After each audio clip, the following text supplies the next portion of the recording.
Hello traders எல்லாருக்கும் வணக்கம். இன்றைக்கி வந்து நம்மளோட ஃபேவரட் சென்செக்ஸ் எக்ஸ்பைரி. ஸோ இந்த நியூ இயர் வந்து பாசிட்டிவாக நம்ம வந்து ஸ்டார்ட் பண்ணோம். ஆனால் ரொம்ப எக்ஸ்ட்ரீம்லி நெகட்டிவாக 2 நாளில் நம்மளை போட்டு செஞ்சு விட்டுருச்சு மார்க்கெட்டு.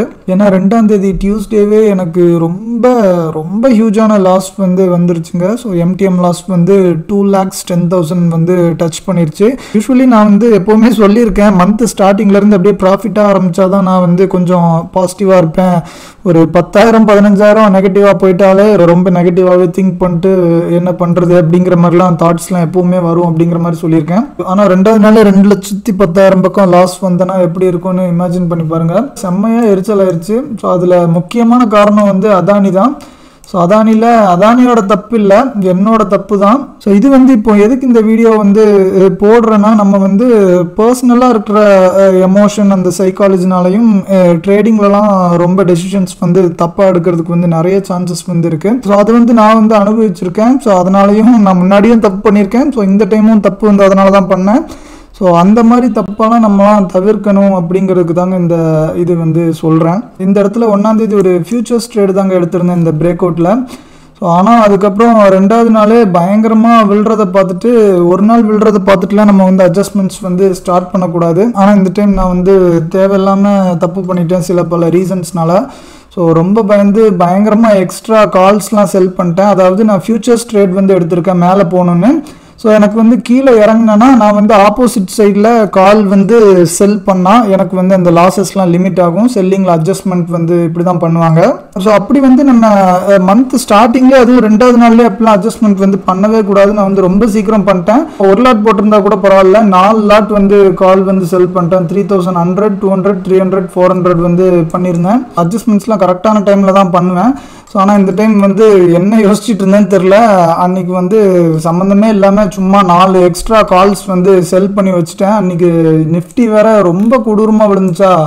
ஸோ இந்த அளவுக்கு செங்குத்தாக விழுந்துச்சா. ஸோ அதனால் என்னமோ பெரிய சம்பவம் பண்ண போகிறாங்களோன்னு பயந்து எல்லா ஸ்டாக்லையும் அட்ஜஸ்ட்மெண்ட் வந்து ஸ்டார்ட் பண்ணிட்டேன். ஸோ அன்றைக்கி தான் வீடியோவில் வந்து கமெண்ட் பண்ணியிருந்தாங்க முரளின்னு ஒரு சப்ஸ்கிரைபர் வந்து. ஸோ அதானியில் ஏதோ சுப்ரீம் கோர்ட்டில் ஜட்ஜ்மெண்ட் வந்து வரணும் அப்படிங்கிற மாதிரி சொல்லியிருந்தாங்க. ஸோ எனக்கே அந்த நியூஸ்லாம் தெரில. இப்போலாம் நியூஸ்லாம் பார்த்தே ரொம்ப நாள் ஆச்சு. அதுக்கப்புறம் பார்த்தோன்னா அடுத்த நாள் ஹியூஜான கேப் அப்புங்க 4 கால்ஸ் வேறு வச்சுருந்தேன். ஸோ அதானிலலாம் பயங்கரமாக ப்ரீமியம்ஸ் வந்து ஷூட் ஆகும். உங்களால் இமேஜின் கூட பண்ண முடியாது, அந்த அளவுக்கு ஷூட் ஆகும். ஆனா மந்த்ல 3வது நாள்னா யோசிச்சு பாருங்க எந்த அளவுக்கு ஷூட் ஆகும்னு. ஸோ மார்னிங் ஓப்பனிங்லேயே என்னோட எம்டிஎம் வந்து 1,60,000 70,000 தாங்க ஆரம்பிச்சிச்சு. ஸோ எந்த அளவுக்கு என் மைண்ட் வந்து அப்போ இருந்திருக்கும்னு யோசிச்சு பாருங்க. செம்ம காண்டாயிருச்சு. ஸோ அந்த இதெல்லாம் பண்ணாம இருந்திருந்தேன்னா பயங்கரமான ப்ராஃபிட் வந்து வந்திருக்கும் அந்த ஃபியூச்சர்ஸ்ல. தேவையில்லாம இப்படி ஒரு வேலை வந்து பண்ணிட்டேன். ஸோ அதுக்கப்புறம் அன்கண்ட்ரோலபிளா போயிட்டு இருந்துச்சுங்க. 2.5 லட்சம் பக்கம்லாம் தொட வந்துருச்சு. ஸோ அதுக்கப்புறம் பேனிக் ஆகி இந்த 3,000 கால்ஸ் வந்து 2-3 வாங்கிட்டேன். ஸோ அப்போனா அப்படியே மேலே போயிட்டே இருக்கலாம், ஒரு ஸ்டேஜ் வர போகலாம். ஸோ ரொம்ப ஒன்றும் பெரிய பிரச்சனை வந்து இல்லை. ஸோ அந்த மாதிரி மாற்றி விட்ட உடனே பாருங்கள் ஃபுல்லாக கீழே இறங்கிருச்சு. இப்போ அந்த கால்ஸ்லாம் ஃபுல்லாக 1.5 லட்சம் லாஸ் வந்து கம்மியாயிருச்சு. ஆனால் இந்த ஆப்ஷன் பையிங் வந்து இங்கே பண்ணியிருந்தது வந்து 1 லட்சம் பக்கம் லாஸ் வந்து காட்டிகிட்டு இருக்கு. ஆனால் பரவாயில்லைங்க, ஆனாலும் எனக்கு லாஸ் புக் பண்ண மனசில் என்னதான் நடக்குதுன்னு பார்த்துடலாம் அப்படிங்கிற மாதிரி ஒரு நிலைமைக்கு வந்து வந்துட்டேன். ஸோ இப்போ வந்து இந்த கருப்பு கலர் தான் என்னோட பிரேக் ஈவன். ஸோ மெதுவாக மூவ் ஆகி இதுக்குள்ளே போய் நின்றுனா சூப்பராக ப்ராஃபிட் வந்து வரும். ஆனால் இப்போதைக்கு 85,000 90,000 லாஸ் வந்து இருக்குது அந்த பொசிஷனில்.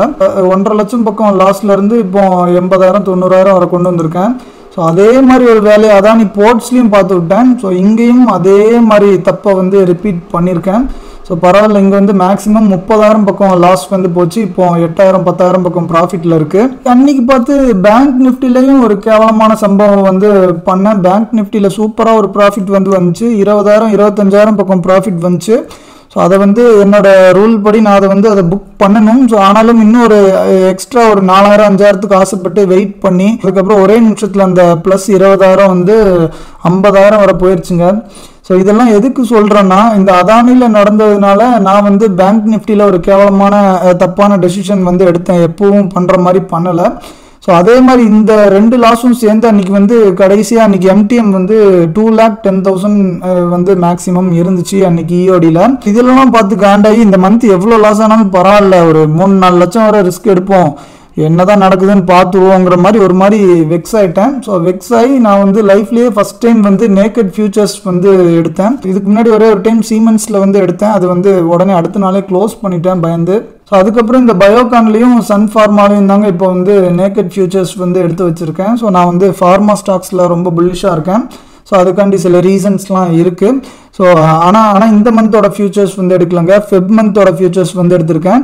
ஸோ லைட்டாக கன்சால்டேட் ஆனாலும் திருப்பி பயங்கரமாக மேலே போக வந்து சான்சஸ் இருக்குது, நிறைய டைம் இருக்கும் அப்படிங்கிற ரீசன்னால ஃபெப் ஃபியூச்சர்ஸ் வந்து எடுத்திருக்கேன். இந்த மாதிரி நேக்கட் ஃபியூச்சர்ஸ் வந்து நான் எடுத்ததே கிடையாதுங்க. ஆனாலும் இந்த அதானியோட லாஸை பார்த்து பேங்க் நிஃப்டியில் ஒரு கேவலமான டெசிஷன் வந்து எடுத்தேன். அந்த ரெண்டோட தப்புக்கும் சேர்ந்து டென்ஷன் ஆகி இந்த பயோகானில் வந்து நேக்கடாகவே ஃபியூச்சர்ஸ் எடுத்தேன். ஸோ ஒவ்வொரு விஷயமும் நம்மளோட டெசிஷன்ஸ் வந்து எப்படி பாதிக்குது அப்படின்னு நீங்கள் வந்து பாருங்க. ஸோ இது கூட இன்னும் பர்சனலி நிறைய ரீசன்ஸ்லாம் வேற இருந்துச்சு.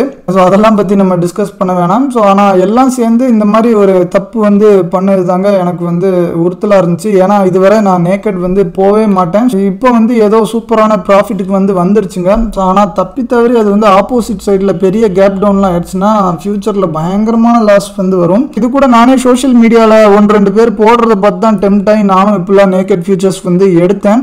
ஸோ இந்த வீடியோ வந்து எதுக்கு போடுறேன்னா, பிகினர்ஸ்லாம் இந்த மாதிரி சோஷியல் மீடியாவில் மற்றவங்க பண்ணுறாங்க அப்படின்னு சொல்லிட்டு நீங்களும் தயவு செஞ்சு ஃபியூச்சர்ஸ் ட்ரேடிங்லாம் நேக்கடாக பண்ணிடாதீங்க. நான் வந்து இந்த இடத்துல பக்கம் எடுத்திருப்பேன்னு நினைக்கிறேன். ஸோ அங்கே வந்து வேற ஒரு ஜோன் பிரேக் அவுட்டும் இருந்துச்சு. ஸோ அதே டைமில் டைனமிக் ஜோன்ஸில் மந்த்லி ஜோனும் பிரேக் அவுட் ஆச்சு.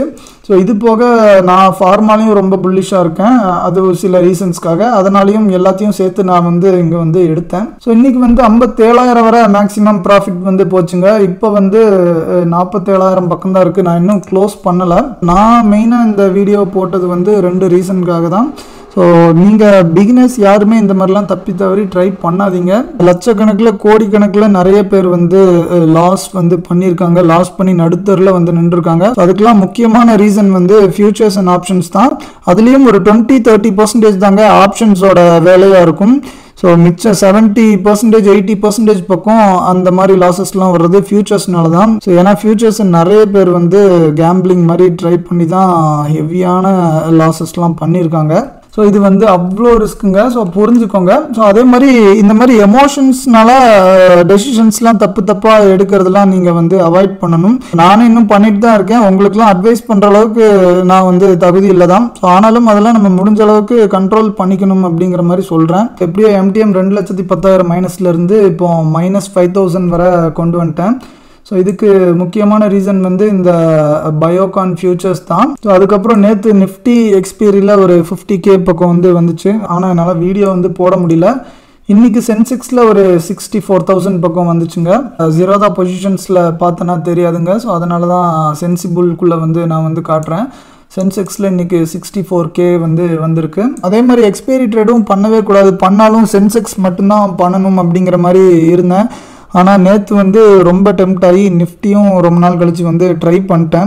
இந்த லாஸ் ரெக்கவர் பண்ணணும் அப்படிங்கிற ஒரு ரிவெஞ்ச் ட்ரேட் மாதிரி தாங்க பண்ணிட்டேன். ஸோ இதனால தான் எனக்கு வந்து ரிவெஞ்ச் ட்ரேடு பண்ணுறதே பிடிக்காது. ஸோ அதுவும் நான் வந்து அந்த நிஃப்டி பக்கம்லாம் போகவே கூடாதுன்னு நினச்சேன். ஆனாலும் நேற்று ரிவெஞ்ச் ட்ரேட் பண்ணியும் அதுவும் நிஃப்டிலேயே போய் பண்ணிட்டேன் எக்ஸ்பைரி. நேற்று ஏதோ நிஃப்டி எக்ஸ்பைரி ரொம்ப ஈஸியாக இருந்துச்சு, தப்பிச்சேன். ஆனால் இப்போ வந்து லாஸ் ஒரு 70% பக்கம் ரெக்கவர் பண்ணியாச்சு. இனிமேல் அது நிஃப்டி பக்கம் போகாமல் இருக்கணும்னு நினைக்கிறேன். நம்ம எந்த ஒரு இது பண்ணணும்னு நினைச்சாலும் அந்த இதை இங்க ஃபாலோவே பண்ண முடியாதுங்க. நம்ம என்னதான் ரூல் வந்து போட்டு வச்சாலும் ஏதாவது பண்ணணும் இல்லை பண்ணக்கூடாதுன்னு என்ன மைண்ட்ல நினைச்சாலும் இங்க வந்து நம்மளால அதை வந்து கரெக்டா ஃபாலோவே பண்ண முடியாது. அது ஒண்ணுதாங்க மெயின் பிரச்சனையே இந்த ஷேர் மார்க்கெட் ஃபீல்ட்ல. நம்ம நினைச்சதை பிளான் பண்ண மாதிரி எக்ஸிக்யூட் பண்ணக்கூடிய அளவுக்கு ஒரு மைண்ட் வந்து வந்துருச்சுன்னா அதுக்கப்புறம் சூப்பரா தைரியமா கான்ஃபிடென்ட்டா இருக்கலாம். எவ்வளோ லாஸ் ஆனாலும் கூலா ஹேண்டில் பண்ணலாம். ஸோ அந்த ஒரு பக்குவம் வர்றதுக்கு வந்து மாதக்கணக்கில் வருஷக்கணக்கில் கண்டிப்பாக ஆகுங்க. ஒவ்வொருத்தங்களுக்கும் ஒவ்வொரு மாதிரி அது வந்து இருக்கும். இன்றைக்கி சென்செக்ஸ் வந்து எடுத்த உடனே கால்ஸ் வந்து நிறைய செல் பண்ணுங்க. ஸோ ஏன்னா நிஃப்டியில் இந்த மாதிரி ஒரு ட்ரையாங்கிள் பேட்டர்ன் வந்து வந்துச்சு. ஸோ இந்த இடத்துல நீட்டாக சூப்பராக கன்சால்டேட் ஆகிட்டு இருந்துச்சு. ஸோ இந்த மாதிரி ரொம்ப டைட்டாக கன்சால்டேட் ஆனாலே கண்டிப்பாக ஏதாவது ஒரு பக்கம் வந்து நல்ல சம்பவம் வந்து பண்ணுவாங்க. ஸோ நானே மேலே பக்கம் இந்த சம்பவம் இருக்குமோ அப்படின்னு நினச்சி பயந்துட்டேன் இந்த இடத்துல சர்ன்னு ஏறுறப்ப. ஆனால் இந்த இடத்துல ஒரு டோஜி போடுறப்ப நம்மளுக்கு வந்து தெரிஞ்சிருச்சுங்க அந்த சம்பவம் வந்து கீழே சைடு தான் இருக்க போகுது அப்படிங்கிற மாதிரி. ஸோ இந்த டோஜி போட்டு லைட்டாக இங்கே ரெட் வரும்போதே கண்டிப்பாக கீழே சைட் வந்து பிரேக் ஆக போகுது அப்படிங்கிற மாதிரி அனலைஸ் பண்ணியாச்சு. ஏன்னா சேம் டைமில் பேங்க்கோட ஸ்பாட் அண்ட் ஃபியூச்சர்ஸையும் வச்சு ஒரு அனாலிசிஸ் வந்து பண்ணிட்டு இருந்தேன். ஸோ கீழே சைட் தான் அப்படிங்கிற மாதிரி தோணுச்சு. ஸோ அதனால் இந்த ஃபாலோப்பும் பயங்கரமாக கால்ஸ் வந்து செல் பண்ணிட்டேன். ஸோ இந்த இடத்துல வந்து சப்போர்ட் எடுத்து கொஞ்சம் மேலே போய் இந்த இடத்துல அரைச்சிட்டு இருப்பான் அப்படிங்கிற மாதிரி நினச்சேங்க. ஆனால் இதுக்குள்ளேயே அரைச்சிட்டு இருந்திருக்கானுங்க. அந்த சப்போர்ட்குள்ளேயே ஒரு 12:30 பக்கலாமே ஒரு 54K வந்து வந்துருச்சு. நான் வந்து இதோட போதும், என்னோட டார்கெட் வந்து 40 to 50 நினச்சிருந்தேன். ஸோ அதனால போதும்னு நினச்சி க்ளோஸ் பண்ணிட்டேன். ஸோ திருப்பி ட்ரேட் பண்ண டெம்ப்ட் ஆகும்னு சொல்லிட்டு நான் வந்து வெளியிலேயே போயிட்டேங்க. வெளியில் போயிட்டு 1 மணி நேரம் கழிச்சு வந்து பார்க்குறேன், சரியான ஃபால் வந்து வந்துருந்துச்சு. ஸோ ஃபால் வந்ததுக்கப்புறம் என்னோட செட்டப் வந்து வந்துருச்சுங்க. இங்கே டைனமிக் ஜோன்ஸும் சிபிஆரும் சேர்ந்துருக்கு. ஸோ அப்படின்னா one of the high probability செட்டப்புங்க எங்களோட ரூல் படி. இது வந்து ரேராக கிடைக்கும், ஆனால் வந்துச்சுன்னா கண்டிப்பாக சக்ஸஸ்ஃபுல்லாக இருக்குங்க. ஸோ இந்த மாதிரி நிறைய காம்பினேஷனில் செட்டப்ஸ் வந்து ஃபாலோ பண்ணுறோம் நானும் என் ஸ்டூடெண்ட்ஸும். அதில் இது one of the setups. So இங்கேருந்து மேலே ஏறப்போகுது அப்படின்னு தெரிஞ்சிருச்சு. அதனால் இந்த இடத்துலேருந்து ஒரு சின்ன ட்ரேட் வந்து எடுத்தேன். ஒரு 10K தான் புக் பண்ணிட்டேன். ஸோ நான் வந்து இங்கேருந்து கண்டிப்பாக திருப்பி ஃபால் வரும்னு நினச்சேன். ஆனால் இவ்வளோ அக்ரெசிவாக மேலே போகும்னு நினைக்கல. ஸோ போனதுக்கப்புறமும் நம்மளோட மார்னிங் போட்ட ட்ரெண்ட் லைனில் இருந்தால் ரெஸ்பெக்ட் பண்ணி அப்படியே கீழே வந்திருக்கு. சாரிங்க, இது வந்து நிஃப்டி காமிச்சிட்டு இருக்கேன். ஆனால் நான் நிஃப்டியை பார்த்து தான் நான் சென்செக்ஸ்லேயும் நிறைய டிசிஷன் வந்து எடுப்பேன். அதனால தான் இதை காமிச்சேன். ஸோ சென்செக்ஸ்லேயும் சேம் டைம் வந்து பாருங்கள் சிபிஆர் அண்ட் டைனமிக் ஜோன்ஸோட கான்ஃப்ளூயன்ஸ் வந்து வந்திருக்கு. ஸோ சென்செக்ஸ்லேயும் வந்து நிஃப்டிலையும் வந்துச்சுன்னா இன்னும் ரொம்ப ஹை ப்ராபபிலிட்டி வந்து இருக்குங்க அந்த மாதிரி ட்ரேடுக்கு. So more then 90% of the பெரிய பெரிய ரிவர்சல்ஸ் எல்லாமே நம்ம செட்டப்பில் இருந்து தான் வருது. ஆனால் என்ன பிரச்சனைனா நம்ம வந்து ரொம்ப பொறுமையாக இருக்கணும். ஸோ அதுதான் யாருக்குமே இருக்கிறது கிடையாது. ஆனால் செட்டப் வர வர வெயிட் பண்ணுவேன், நல்ல பொறுமையாக இருக்க முடியும் என்னால் அப்படிங்கிற மாதிரி நீங்கள் வந்து இருந்தீங்கன்னா ஒரு மந்த்லி ஒரு 8 to 12 ட்ரேட்ஸ் வந்து மேக்ஸிமம் கிடைக்குங்க. ஸோ அந்த இதில் கூட நீங்கள் ஒரு 6 7 கூட எடுத்தால் வந்து போதுங்க. மந்தோட டார்கெட் வந்து ஈஸியாக அச்சீவ் பண்ணிடலாம். ஆனால் நீங்கள் அதை தவிர வேற எந்த ட்ரேடுமே எடுக்கவே கூடாது. ஆனால் நம்மளுக்கு வந்து அந்த செட்டப் வர வரைக்கும் பொறுமையை வந்து இழந்து நடுவில் ஸ்கேல்பிங் பண்ணுறேன், அது பண்ணுறேன், இது பண்ணுறேன், நடுவில் தேவையில்லாமல் ட்ரை பண்ணுவோம். ஸோ இந்த மாதிரிலாம் பண்ணானா ஆப்ஷன் பையிங்கில் நம்ம வந்து சக்ஸஸ்ஃபுல்லாக இருக்கிறது வந்து கஷ்டமாக தாங்க இருக்கும். ஸோ நீங்கள் ஆப்ஷன் பையிங் தான் பண்ண போகிறீங்க, கேபிட்டலும் கம்மியாக தான் இருக்குன்னா ஸோ கண்டிப்பாக பொறுமை மட்டும் ரொம்ப இருக்கணுங்க. டிசிப்ளினை விட பொறுமை ரொம்ப அவசியம். ஸோ பொறுமையும் ஒரு கைண்ட் ஆஃப் டிசிப்ளின் தான். ஆனாலும் டிசிப்ளின்குள்ளே இன்னும் நிறைய விஷயங்கள் வரும். நீங்கள் டிசிப்ளின் வந்து பெருசாக இல்லைனா கூட ஆனால் அட்லீஸ்ட் இந்த பொறுமையாவது நீங்கள் வந்து கொண்டு வர ட்ரை பண்ணால் போதுங்க. சூப்பராக பண்ணலாம். நம்ம கோர்ஸ் ஜாயின் பண்ணணும்னு நீங்கள் நினச்சிங்கன்னா ஸ்க்ரீனில் தெரியிற இந்த நம்பருக்கு வந்து கான்டாக்ட் பண்ணலாம். இந்த சன் ஃபார்மா ஃபியூச்சர்ஸும் நேற்றுலாம் 15,000 20,000 பக்கம் வந்து போச்சு. இன்றைக்கும் -10,000 வரலாம் திருப்பி போச்சு. ஸோ 2 எக்ஸ்ட்ரீமுக்கும் போயிட்டு வந்து இப்போ கரெக்டாக பிரேக் ஈவனில் வந்து இருக்குது. ஸோ February எண்ட் வர டைம் வந்து இருக்குது. என்னோட எக்ஸிட் பிளான் என்னென்னா அது கேட்குறதுக்கே கேவலமாக தான் இருக்கும்.